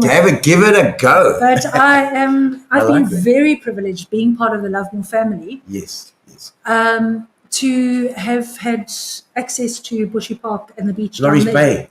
And Laurie's Yeah, Bay. Isn't it beautiful? That private beach, somebody the other day told me it's not a private beach. Yes. They don't like to talk about Laurie's Bay. And Yes. the people down there are Yes. trying to create an Orania. It's like Fight Club. No, we're not trying to create an Orania. It is a private beach. Yes. But it is an absolute gem. It's an unspoilt beach Beautiful. where no matter what your figure is, you're alone on the beach and you Yes, can go yes, into the yes, sea. yes. Absolutely beautiful. So Yes. I've been very privileged. From it's what's the place up just north? Is it man? I want to say Cozy Bay, but it's not Cozy Bay. What's it called? Kinney Bay. Kinney Bay. Yes. Kinney Bay. That's the one. Yeah.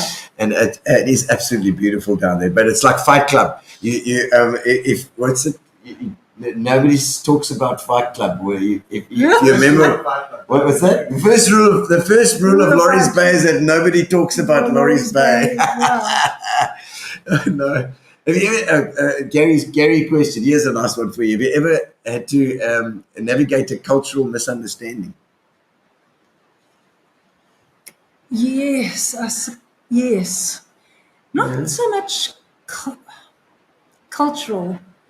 You know, I tend to, I ask a lot of questions. That's my superpower. Yeah. I ask Okay. questions. My children will tell you that I always ask, as they put it, 110 questions Yes. about everything. But it's my superpower in politics. You have to ask questions. Yes. So Can't be scared. You just got to go. No, Right? so I'm interested in people. So I like to ask them questions. So I think that is saved me from being embarrassed culturally, for the most part. Yeah. But when I first became a councillor, the ward that I was in included Malabar. And one of the first gentlemen to come forward and say that he'd work with me was he's passed away since, Mr. Govindasamy Reddy. Okay. And he was Hindu. Okay. I knew nothing about Hinduism. Hinduism. And I was in his little house. He had like a little RDP house in Malabar's a strange place. You get these mansions, and then next to it you get a tiny little house. Yes, yeah. Mr. Govindasamy Reddy had a tiny house, and he had all his deities in the corner of his kitchen. And I said to him, Mr. Reddy, would you mind if I had a look at your deities? And he said, of course. And I stepped forward and I stepped onto his prayer mat. The man cried. He actually cried. Oh, shame. Well, what he did was he made me take him to his priest, Kesu Padiachi. Okay. And Kesu gave me... So you're not allowed to step on the prayer mat? No. That's the worst possible thing you could do. And Kesu gave me a book. Okay. I can't remember what it was called, but it was like a beginner's guide to Hinduism. Okay. That I must take home and read. Yes. Okay. So you could So learn. that was that job. Not to stand on anyone's prayer mat. Absolutely learn. Oh my word. Okay. But, and I think that's been about the worst. There are things that come with, not so much with culture, but with socioeconomic circumstances. Like I was fighting at one stage very much against litter pickers. As long as you're paying people to pick, it's the truth of the matter. As long as you're paying people to pick up litter, people will litter. I have so often been told that by people who are littering, somebody's paid to pick that up. Yeah. So why should So I wrong. bother? So I was arguing this point, and I just kept getting told that it's fine for you, Councillor Lovemore, because you have bread on your table every day, and you are trying to take away from the person who only has half a loaf a day. And how do you argue that? You can't, because these people, the people who are doing those jobs, picking up the litter, are poor. They are desperate. They are struggling to put bread on the table for their children. But there's surely enough litter for them all To go pick around. up. Yeah, No, but people do. People do. They will tell you that somebody's paid. And in one case, somebody told me that her mother is a litter picker. Yeah. So Really? she will throw down her straw from her Coke. Thank you very much. Yeah. So it's that sort of thing where you're accused of. I was very much involved with street children as a ward councillor, because there are a lot of street children who were prostituting at young ages. I mean, they're going to be dead by the time they're 16, you know, with either drugs or AIDS or whatever. Yeah. But the police captain, the station commander locally, told me that I didn't understand poverty when I was trying to get these kids off the streets, because as far as he was concerned, they were there because they were poor. Yeah. And they were desperate. So I've been accused a number of times of not understanding poverty. Mm-hmm. And I don't deny that I don't understand. I've never experienced it. Yeah. So, Never experienced ourselves. but that is something as a councillor and as a public representative that I so often say to people, look, I don't live where you live, but it's my job to represent your needs and interests. So in order for me to do that, you actually have to make me understand. Yeah. You have to tell me in such a way that I understand, or show me. Show me. So that I understand, you know. Okay, well, let's have a look now. We've got I've got a couple of questions that we ask. Just they sort of telling questions, and they're silly questions, some of them. But we'll have a look. I'll pick them from this thing. It's called the getting to know you section. Okay. We've normally got a little thing there down the bottom. There we go. These are getting to know you. Getting to know all about you. Okay. Have you ever had an experience that you describe as an adventure? Gee, I'm not the most adventurous person. You're not a big risk taker. I don't. No, the risks I take are in tastes. Okay. So I will taste anything. Oh, eat tasting. anything. What is the weirdest crap that you've tasted. I wish I could taste more. I'd love to taste more. I think tripe is probably the worst I've had, Is it? but I love it. So it's not. It's like not. stomach lining. But it's still an adventure. Tripe and onion, still an It's adventure. tripe and onion. Yep. I don't mind tasting either. I'll give it a go. But I'm not a mountain climber. Or Not like bungee jumping and No. being in a plane. Like a, Been in a plane, but I haven't jumped out of one. Do you like you're out for flying and stuff like that? You're not scared of anything like No. that? No, unexplained fears of heights or things. Or Sharp knives. Don't have a sharp knife. Don't have a sharp knife in my Really, house. or blunt, or butter knife. Yes, You or don't mind butter- smear. Come in here, I'll smear you to death. Okay. Half the lamb roast with a butter knife. Oh, really? Don't have a Don't sharp like knife. sharp knife. Was it because in Kimberley? I don't you know had a- why it is. It just is. You're- It's just an irrational fear. But you crochet, isn't that sharp? Aren't those things sharp? And they No, know you've the hook obviously things. never crocheted. They got hook things on them, haven't they? Yes, but that's They sharp. could hook you, man. You must watch out for those crochet needles. No. Okay. Biggest learning experience that you ever had? I suppose this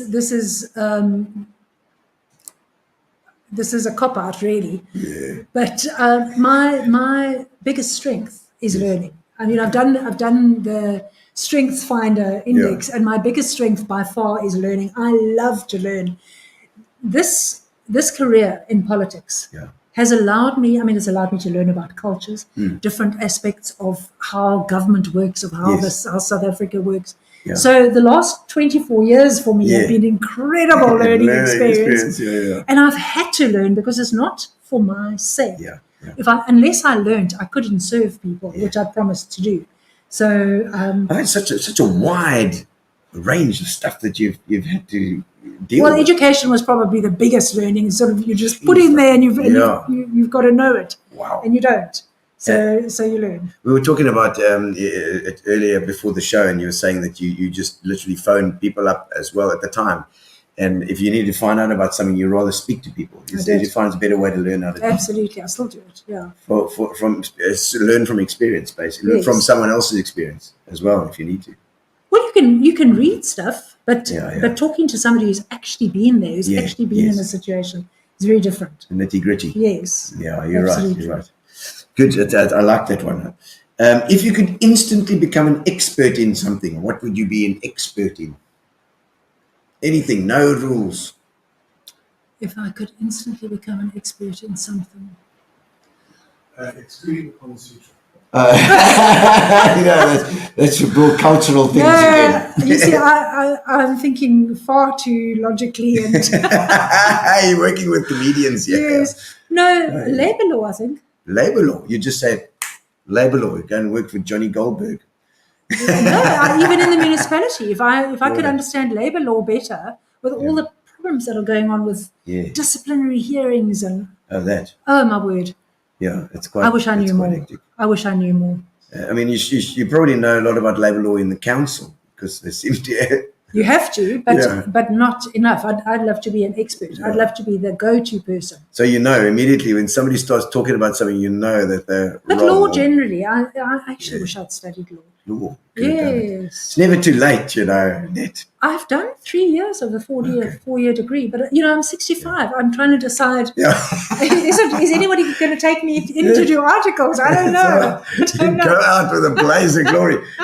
Keep studying until you take your last breath. Yeah, maybe next year. I've got my degree, Dr. Lovemore. Because now I'm the what do they call them? Paralegal. Paralegal. Yes. Okay. Let's see. Some things that you've had to unlearn. I haven't unlearned them. I think in a constant state of conflict because I have a need to point out what's wrong. Yeah. Okay. So and sometimes people don't like it. Yes, well, but that's a good thing. That's a good thing. It's not always a good thing. Sometimes you have colleagues.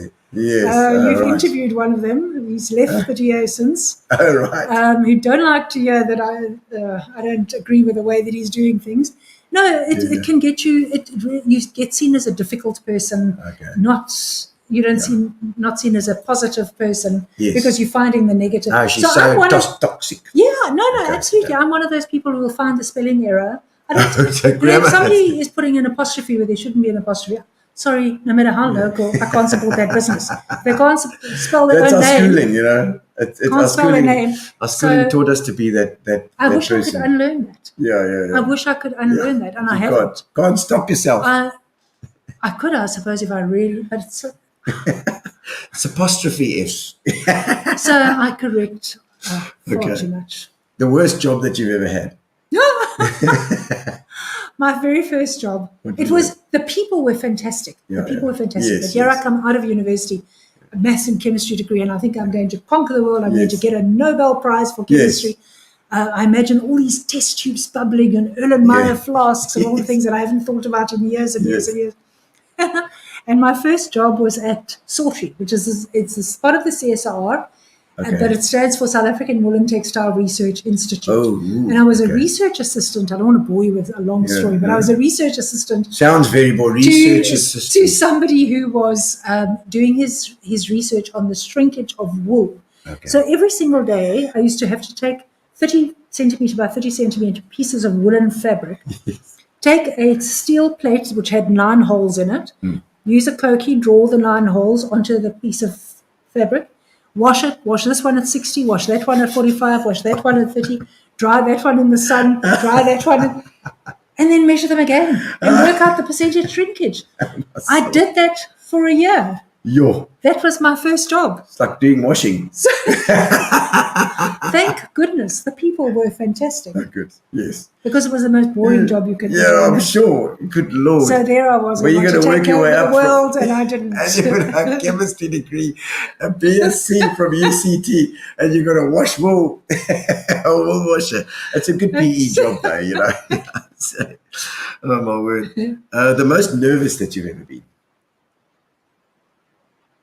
I think, when I went through a stage in my life of getting to a very dark place. Yeah. I actually suffer from temporal lobe epilepsy, and I didn't know it. It was undiagnosed for 12 years. So I used to have these epileptic attacks with heart palpitations, etc. And I kept getting told that it was in my head. I mean, I've had every kind of therapy you can think of, been to every psychologist, psychiatrist. Anyway, after 12 years, they eventually found that I was actually epileptic. Yeah. But so that's just background, not really necessary, but nevertheless. No, it's also it tells you about what you've had to go through as well. Okay, so that was 1998 when that was diagnosed. So I get put onto anticonvulsants, and suddenly it feels like this cloud that has been there for the last 12 years is just lifted. Wow. That was when I started getting involved in politics. Like I could make a life for myself now suddenly, But I had to develop confidence again because I lost a whole lot of confidence. I was stuck in the house. I actually thought I suffered from, I don't even know how to pronounce it, agoraphobia, agoraphobia. Yes, That people going don't want to go outside.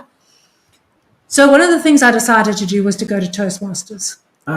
And to improve What's her name? Mariette? Is it Robin? Is it Mariette? With the lady at Toastmasters. Which one? Lots of the blonde lady. Glenys Whitehead. Oh, Glenys as well. I know Glenys too. Glenys? Yes, of course. Yes. No, she's with her. Oh, the blonde, I know exactly who you're talking about, and I can't think of her name. I know exactly who you're and talking Rob, about. it's her husband. I know he's Yes, Muso I know exactly who you're talking about. And I joined her club as well. So I joined in 1998. Yes. But I was coming from this place where for 12 years I'd been really stuck at home, and terrified to go anywhere in case I had a fit. Yeah. And so not even to restaurants, etc. And now I was going out, and I honestly thought that I was this pleb. I was this sort of little skulking pleb. Yes. I'd go in there and there were all these lawyers and doctors. I mean, now I think a lawyer is just somebody who's chosen a different career to me, but nevertheless, all these lawyers and doctors, and they think like, who is this person coming in into our midst, And I was so nervous for doing my very first speech, which went exceptionally well. Yes. But I also found that the people that were there was a stutterer who wanted to try and get over his stuttering, Afrikaans speaking people, Yeah. wanted to improve their English. English. There was nobody there who was looking down on anybody else and thinking was- this pleb that's coming into our But midst. that's so many But people I was feel that. so nervous going there. I ended up yeah. staying there for 23 years. I recently resigned, but Okay. and getting very You were so involved. Toastmasters, so you did a lot of They were time. the first, when I went to Parliament, apart from my husband, the first person that I phoned was my Toastmasters president Okay. to say thank you, because it were not, I believe, it were not Toastmasters, I would never have gone to Parliament. Yeah. They taught me So to stand that up, confidence. stand tall. Yes. So I have a giraffe in my house, so it's very important to stand tall, Okay. and they did. She was. And speak out. And you, like you say, you had this medication that helped you as well. What's there's a word that people use these days for when you feel like you're going into something that you know nothing. You feel like you know nothing about, but actually you're fine. It's where I can't remember. Imposter syndrome. Oh, It's like an imposter absolutely. syndrome. That's Absolutely. absolutely what it is. Yeah. Yeah. And you know, you don't realize that everybody's had their own journey and they've come from a different place. They've all had that same feeling, you know.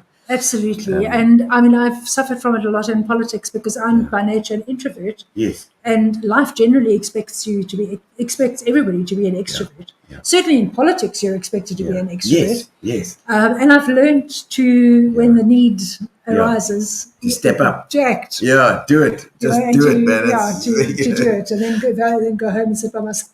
Have a crochet, you see. I know. You do a bit of crochet. Do you use the crochet to just calm It's therapy. Absolutely, yeah. You don't do any. It's no sport, not sporty. No, my children played in the cake league. I also played in the cake league. But the tennis, not. Didn't do a bit of tennis. Thought that I might like have been- games. I like things like Scrabble and Trivial Pursuit and 30 Seconds and that sort of thing. those things. But Not the really physical stuff. stuff. No, not very physical. Sorry. So they're lucky you didn't get the sports and Portfolio. portfolio. Yes, My word. absolutely. No, we wouldn't have liked that. Okay, let's see. Let's do one or two more. Oh, your biggest splurge. I like that. The biggest splurge that you've ever done. Oh, you know. You're not a big splurger. You said you didn't. No, I am. Oh, you're like. Oh dear. It's why I have got no money. Yes. Because I'm an impulse buyer. Impulse buyer. And I think my splurges have been on learning. And again, I know you're probably expecting a really exciting like something, a car or like a something. car, like Boat. a Ferrari or Yeah. a boat or something. But no, I've come across things. There's a thing called the thinking environment, which I absolutely love. Okay. The course was 35,000 Rand. Good Lord. My- Well, my- that's ridiculous, you know. my darling husband, if he's Yes. watching or listening, he'll know now how much it costs, but I never ever told him.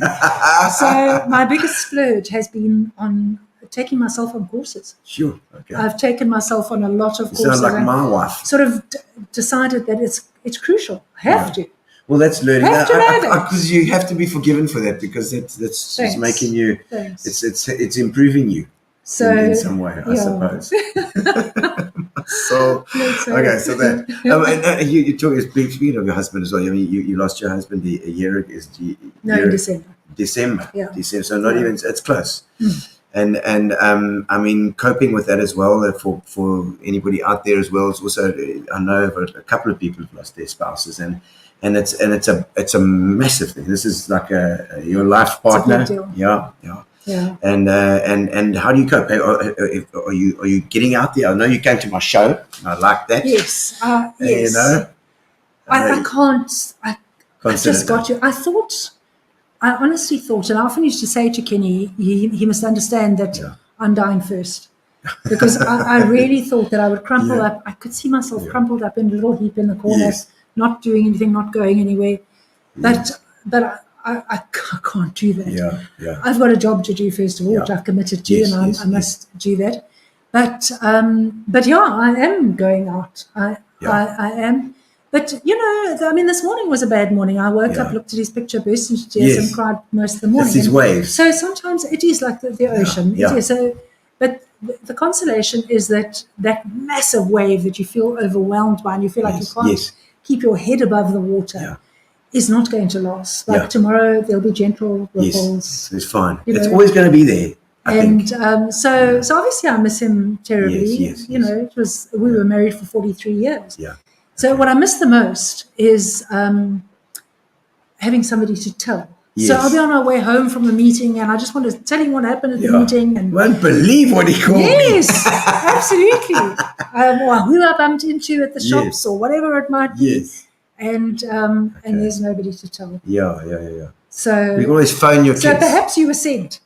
Ask me all these questions. Yes, I told I'll tell you what, stuff. you've got to have a strategy. You've got to have a strategy because we need strong women like you in this world of ours, and we can't afford to lose you guys. So, but thank you so much for coming on the show. It's been really lekker. I don't know if there's any other questions that Gary's got. He's normally got them coming out of his ears. But his beard looks like he's got rid of all of them. Oh, okay. And I don't know if there's any more comments there that have come through as well. Just the last couple of bits.